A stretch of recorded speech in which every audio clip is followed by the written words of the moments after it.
요괴 아이를 임신한 여자. 깊은 산과 논으로 둘러싸인 작은 마을 이야기입니다.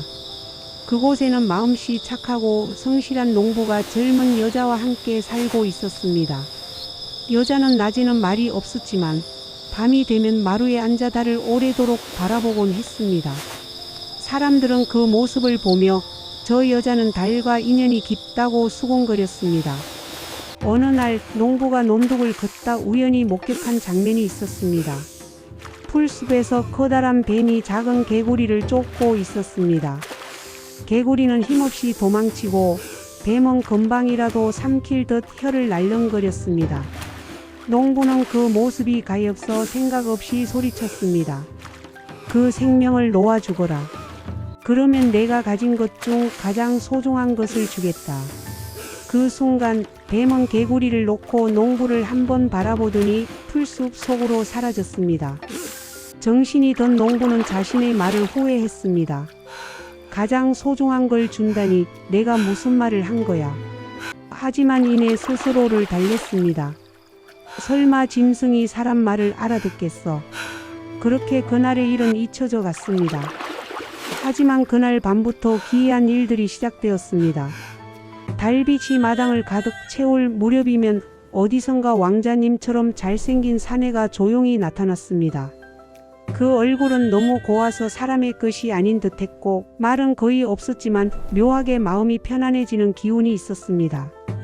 사내는 아무도 모르게 여자의 방으로 들어갔고 새벽 달빛이 옅어질 무렵이면 흔적도 없이 사라졌습니다.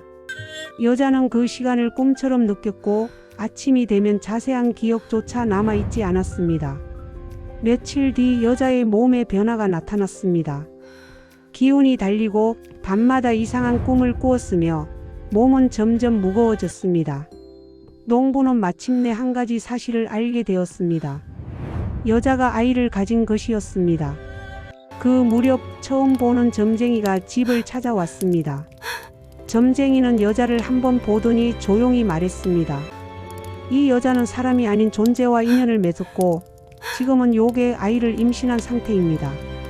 그 순간 농부는 논에서 했던 말을 떠올렸습니다. 가장 소중한 것을 주겠다. 다리가 풀린 농부는 다급히 물었습니다. 구할 방법은 없습니까? 점쟁이는 잠시 침묵하다 고개를 끄덕였습니다. 방법이 하나 있기는 합니다. 점쟁이가 말했습니다.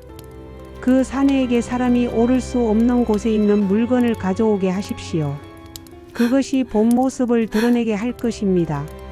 그날 밤 왕자처럼 잘생긴 사내가 다시 나타났습니다.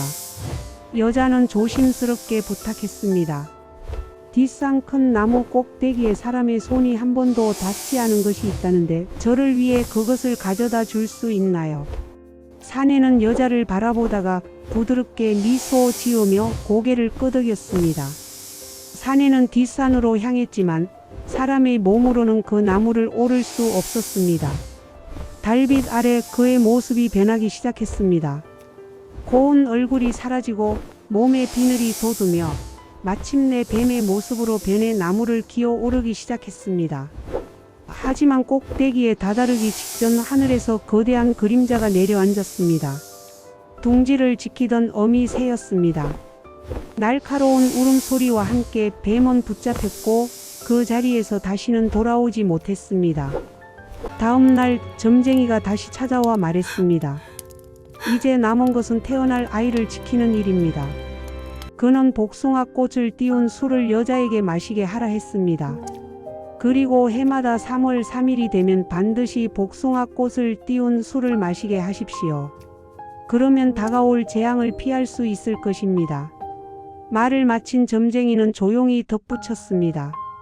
사실 저는 그날 논에서 당신이 살려준 그 개구리였습니다. 그 말을 끝으로 점쟁이는 사라졌고 풀숲 너머로 개구리 한 마리가 달빛을 가르며 어디론가 뛰어갔다고 합니다. 그 이후로 사람들은 3월 3일이 되면 복숭아 꽃을 띄운 술을 마시며 애곤을 막는 풍습을 지키게 되었다고 합니다. 무심코 한 말 하나, 작은 은혜 하나가 어떤 운명을 부를 수 있는지 잊지 말라는 뜻이었을지 모릅니다. 지금까지 기록되지 않았지만 사람들 사이에서 전해져 내려온 이야기 야담 여담이었습니다.